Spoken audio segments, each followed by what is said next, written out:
Hi everyone, my name is Theo. I just finished the CELTA course here in the United States, and I want to tell you about some of the techniques that we learned that maybe you can use in your classroom. So, one of the first ones, or most important ones, I think, is MPF, right? MPF. This is a technique you can use. You could also use MFP, but MPF stands for meaning, pronunciation, form.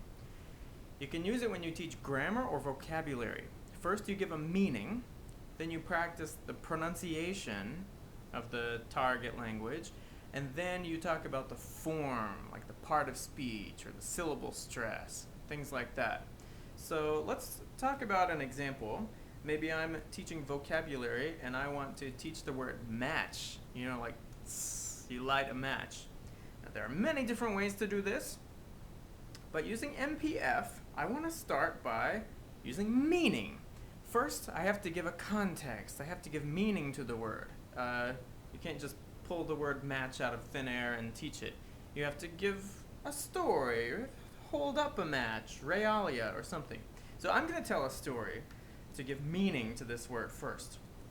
Maybe you tell the students to close their eyes, and you say something like, imagine it's a dark and stormy night. It's raining. There's a lot of thunder and lightning. Suddenly, your electricity goes out. There's no power. There are no lights. However, it's okay because you have a candle and you have something you can use to light the candle. This thing can start a fire. It's a very thin little stick. It comes in a small box with many other little sticks. Does anyone know what it is? So I gave context, and then I asked, do you know what it is? I'm trying to elicit from maybe one of the strong students who already knows the word.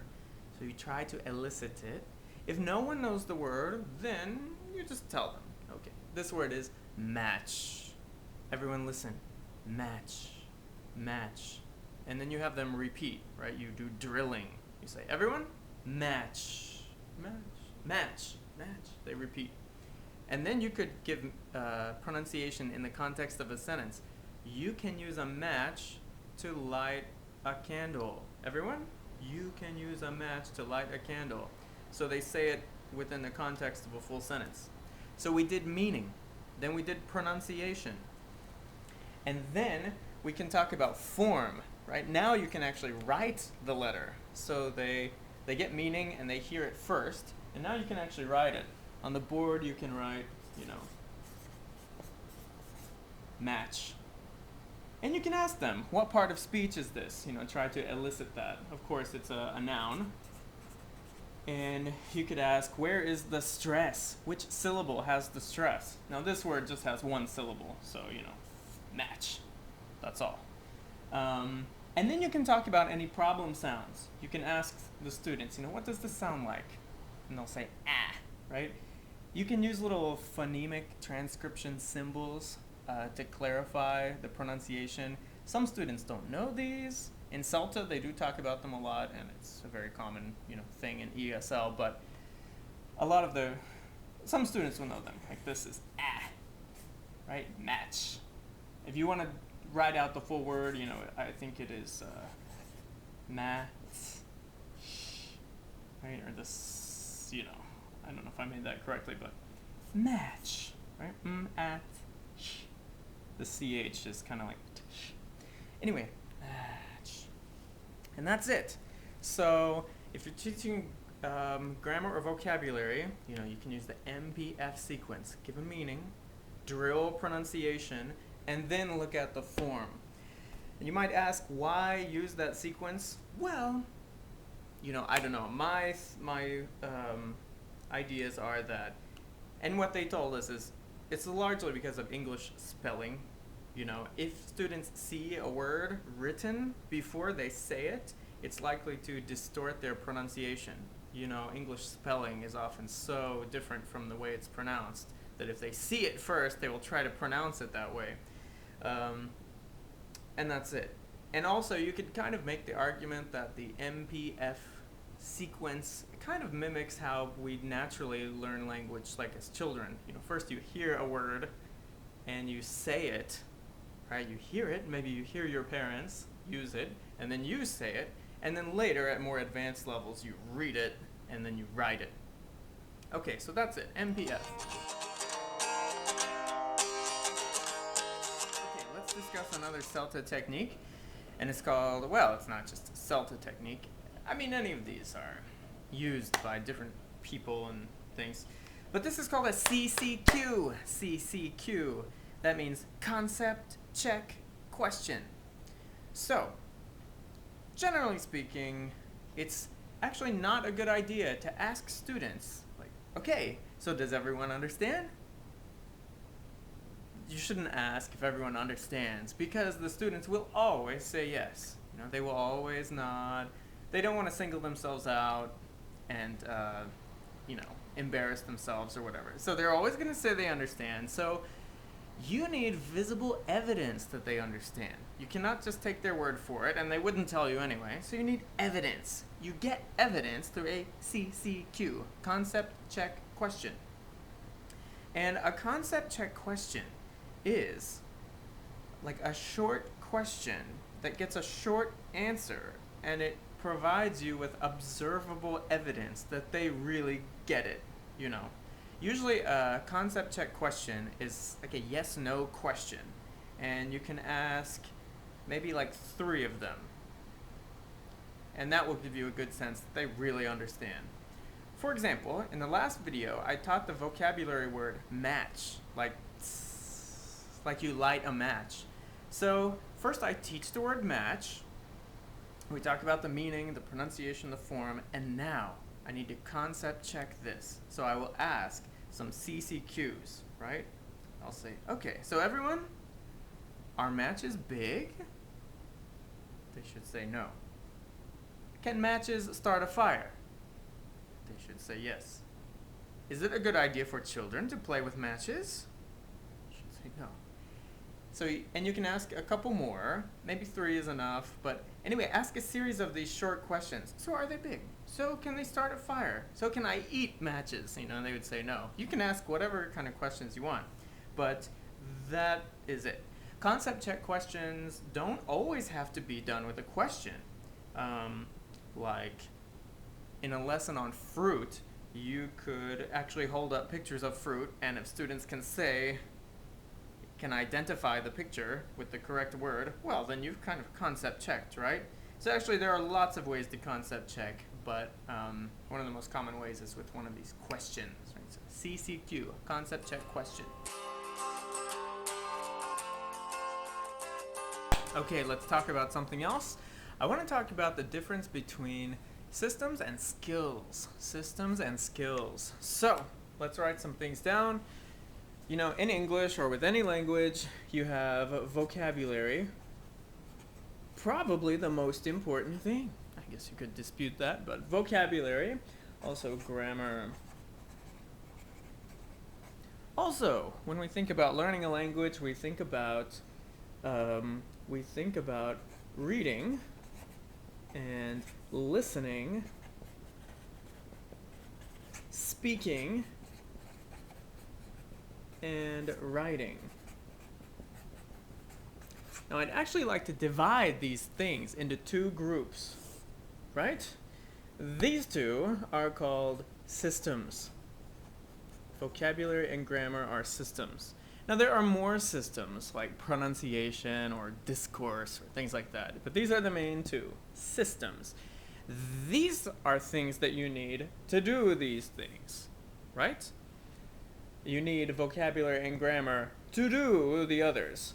And vocabulary and grammar are a little more finite or concrete. You could actually in one lesson learn very concrete grammar and walk away with knowledge of 5 new words. Or you could learn a grammar structure in one day. Something concrete, finite. You can walk away from a lesson knowing something specific. However, with these are called skills, and you cannot learn these in a day, right? These are things you must practice or develop over time, right? You know, when you write a lesson plan and you write your aims for the lesson, the language you can use in a systems lesson is maybe clarify, right? Your aim is for students to, or your aim is to clarify and for students to use these things. If you're teaching a skills lesson, you wouldn't say clarify, you could say practice or develop, right? We clarify and use these, practice and develop these. So that's that. And you could divide the skills into different groups. You know, reading and listening are called receptive skills, right? Receptive skills. You're kind of receiving information. It's more passive. You know, you're not making or producing anything. You are taking in information through a text. Yeah, through a text, something you're reading or listening. These skills you would call productive because you are actually making or creating language, right? With information. You're saying something, you're writing something, it's coming out of you. It's more active, not passive. So we have a distinction here between systems and skills. Now, if we know about this distinction, we can then talk about frameworks we can use to plan our lessons. Okay, so we talked about MPF, we talked about CCQs, we talked about the difference between systems and skills. Now let's kind of put it all together. Let's talk about frameworks. Frameworks are they're frameworks that you can use to sequence your lesson. You know, when you teach a lesson on grammar, vocabulary, reading, writing, speaking, listening, what sequence should you use? What should you teach first? What should you teach second? What kind of activities should you use? Well, you know, we can use these frameworks, these kind of default templates to practice whatever the target language or skill set is. So, let's start with systems. Let's do a systems framework. Remember, systems are grammar, vocabulary, and some other things, but we'll talk grammar and vocabulary. Okay, so let's look at this. If you're going to teach grammar or vocabulary, you could use this framework. This is a kind of classic framework that's called PPP. Now, some people take issue with this. There are other ways to teach it. You could do TTT, test, teach, test, and there are other things, but it's a kind of, classic thing to do. PPP. The first P is presentation, right? The teacher kind of presents the target language. Next is practice, right? The students practice it. And then finally, they produce. They speak or write using the language. So, first we have presentation. We begin with a lead-in, right? You get the student's attention. Then you MPF the target language. You have to give a meaning or context, and then you kind of try to elicit the form, or if you can't, just tell them the form. Practice the pronunciation. Talk about the different parts of the verb or the pronunciation or spelling or anything like that. Next, you do some very mechanical practice. Yeah, it's very controlled. Then you do semi-controlled. So there's a little bit of structure.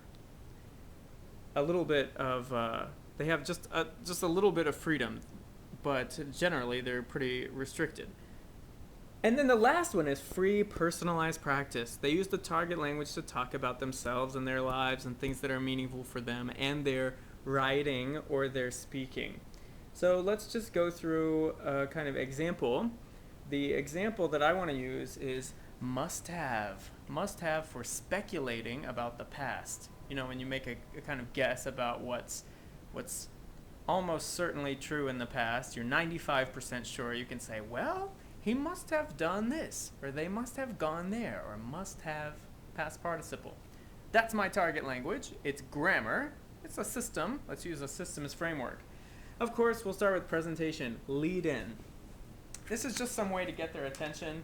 I think it's good to get their attention with some kind of picture. So here's what I could use. I could use this picture of someone, hey, you could ask the class, where's this guy? And of course they'll say, party. And you'll say, that's right, it's a party. In fact, that's me. This is your teacher at a party. And that's the lead-in. Then you can move into the MPF. Let's do meaning first. And you can say things like, okay, that's right, party. Your teacher went to a party. Last Saturday night, I went to a party. And all my friends were there, and my friend Maria was there, too. We all had a great time, but later that night, I wanted to tell Maria something, but I couldn't find her. So I asked everyone, hey, where's Maria? No one knew. We looked in every room of the house, but we couldn't find her. And we looked outside for her car. Well, it was dark, but, we didn't really see her car. And someone said, well, she blank, blank, blank, home. And you could write on the board, she blank, blank, blank, home. And then you could try to elicit the answer from a student. There may be one strong student who knows the answer. And if they say it, you can say, yes, that's right, must have gone. If no one knows, just tell them. Okay, the answer is must have gone. She must have gone home. Okay, that's meaning. Now you do MPF, the P is pronunciation. So, okay, everyone listen. She must have gone home. She must have gone home. Everyone? She must have gone home. And then they repeat. She must have gone home. She must have gone home. And they repeat again. Now you can talk about the F, right? MPF, the form. So then you can actually write on the board. Well, let's write it here. Finally, after you've given them meaning and context and everything, finally we can write it. She must have gone home. Right? Form. They see it written. And you can say more about the form, right? You can say this is the verb. Now, how many parts are there? Oh, there are 3. What's the first part? Must. What's the second part? Have. What's the last part? It's a past participle. Okay, so this is form. Also, you could do more pronunciation. A native speaker talking at normal speeds would probably say must have, right? Must have. Okay, class, everyone, must have. Must have. And CELTA does emphasize using very natural speech. If you say, she must have gone home. They don't really like that in CELTA because it's not authentic. People don't really talk like that. So she must have gone home. So that's it. Of course, you could use your little phonemic transcriptions if you want. Many students don't know this. I'm sure many teachers think it's a bad idea. But in CELTA, they do recommend you could say, I guess it would be must have. That's supposed to be a schwa. Must have. But a lot of teachers will say the students don't know this and it's a waste of time. Whatever. It's up to you. Also, you should do some CCQs, right? Concept check questions to make sure that they understand. So for this example sentence, she must have gone home, you can ask questions like, is this about the past, present, or future? Select past. Okay, they understand. Do we think Maria went home? Yes. Okay, they understand. Are we totally sure or almost totally sure? Are we 100% sure or 95% sure? They should say almost, right? 95. Okay, there are our concept check questions. So there we did. We did the MPF, meaning, pronunciation, and form. Now we're ready to continue. Let's do some practice, right? Controlled, semi-controlled. If you do, oh dear God. Okay, here it is. If you do controlled practice, it could look like this. This is a kind of controlled practice thing, right? He blank, blank, blank to bed. And maybe you should have a conversation to give more context to it. Person A, person B.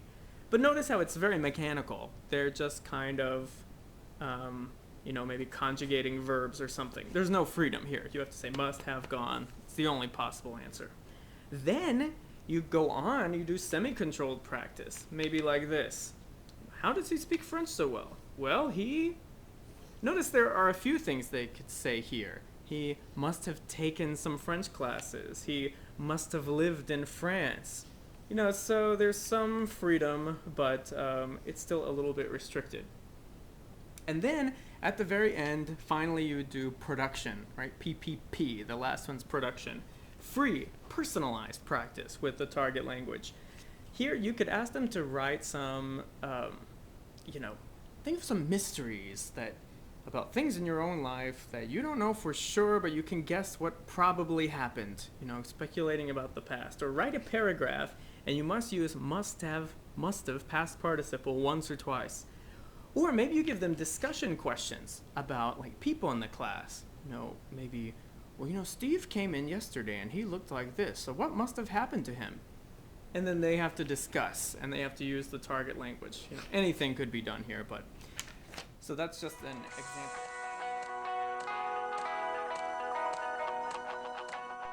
Okay, let's talk about the last thing. Let's talk about a framework for skills. Skills: reading, writing, speaking, listening. Now, two of the skills are productive skills: speaking and writing.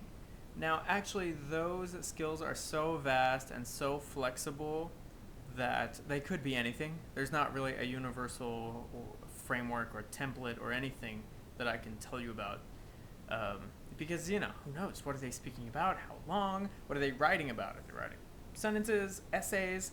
There's not really a great, framework for productive skills. You'll have to be kind of creative with that. For receptive skills, reading or listening, there is a kind of very basic framework that you can use. So let's talk about that. This is the receptive skills framework right here. So this is reading and listening, right? Reading and listening. So for reading and listening, you can use this kind of staging: pretext, text, post-text. Now here, actually, the word text, it does not necessarily mean written text. It can also be for listening. Text is just the passage or the information that's being read or listened to. Anyway, so before they read or listen, there needs to be some kind of lead-in, get their attention. Next, you should pre-teach blocking vocabulary. Use the MPF technique to teach them any words that might prevent them from understanding the meaning of the text. How many words should you pre-teach? Probably just 5 at the most. Right, try to limit it to about 5. Yes. So, you have to set the meaning, try to elicit the word, drill the pronunciation, write the form on the board. You'll have to do it kind of quickly probably to save time, but pre-teach blocking vocabulary. Then you will actually read the text, right? You will give them a focus question and set them on task 1, which is probably skimming for gist, getting some kind of big picture idea. And then they will kind of pair check and do feedback with the teacher. And then you'll set them on task 2, reading it again, probably a little more intensely with some more difficult questions at the end, right? And then after that, post-text, you will have them discuss or write about what they have read or listened to, right? So, let's see, I'll kind of walk you through it. I actually don't have like a lot of props or examples or things, but let's just talk about it again quickly. So first, right, pretext. You would do some kind of lead-in to get their attention. Maybe I want to have them read something about a man who goes on vacation, and he had a terrible vacation, right? It was so bad. Everything went wrong. Well, first, maybe I just go to the board and I draw a picture of some guy on the beach, right? I'm just drawing a picture, and then I turn to the students and say, what's going on here? And they say, oh, beach, he's on vacation or something. And that's it. You're like, vacation? Yes. Today we're going to read something about a man who went on vacation. And then you'll say, but before we read it, we need to learn some vocabulary words that will help us understand what we will read, right? So then you launch into the MPF thing, right? Thinking of a word. Now this is something that you elicit it, practice, pronunciation, form. Okay, so did lead-in, pre-teach blocking vocabulary. Next, what we do is we have to show them what they're going to read. You have to show them before you give it to them. So you actually have to hold up what they will read, and you will say, I'm going to give you this story, right? I'm going to give you this story. I want you to read it. And while you are reading it, I want you to answer this question. And then on the board, you write a focus question. This focus question is task number 1. The focus question that you write on the board is task 1. The focus question should probably be something very general, something very big picture. For my story, I might write, did the man have a good or bad vacation? It's a very general question. And so they have that focus question, and then you would distribute the reading exercise, and they would read it and look for the answer to that focus question. That's it. It's very important in CELTA. It's very important that you have to show them what they will read, give them the focus question, then distribute the actual passage. If you just distribute the passage first, they're looking at it and they're not listening to anything that you're saying. Also, you must give them a focus question in CELTA or anywhere. It's not just CELTA, but it's considered very bad to just say, read this. In real life, we don't just read things. There's always a purpose for reading them. So you must give them a purpose. That's why you give them a focus question. And task 1, the focus question, right here. It's probably, the skill being used, the sub-skill is probably like skimming for gist, getting a big picture, general idea of what it's about. Okay, so they read it. They have an answer to the focus question in their head. Then you should have them pair check, right? You should always have them pair check. With the person next to you, I want you to talk about what you think is the answer to this focus question. So they talk to each other, and then you can do whole class feedback, right? When they finish talking to each other, ask them, okay, so what do you think? Did he have a positive or negative experience?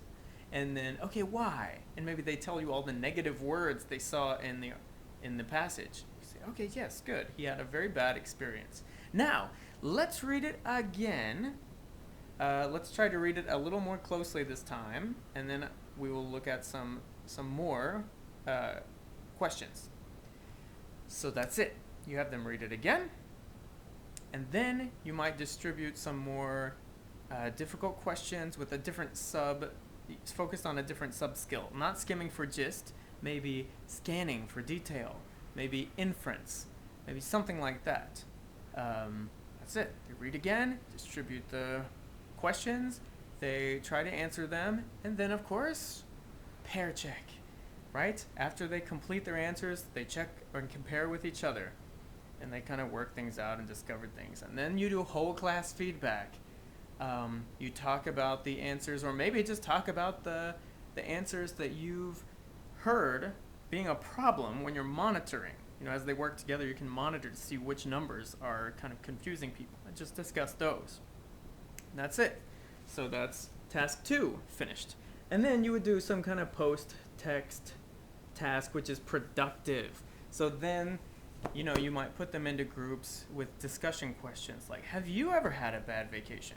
What happened? Or maybe, what would be your nightmare vacation? Like, imagine the worst possible things that could happen on vacation, and discuss. Or maybe write a paragraph about a bad experience they had or could have, something, but it has to be productive. It must be speaking or it must be writing, and it's a little bit more reflective. So that's it. That's a framework that you can use for receptive skills.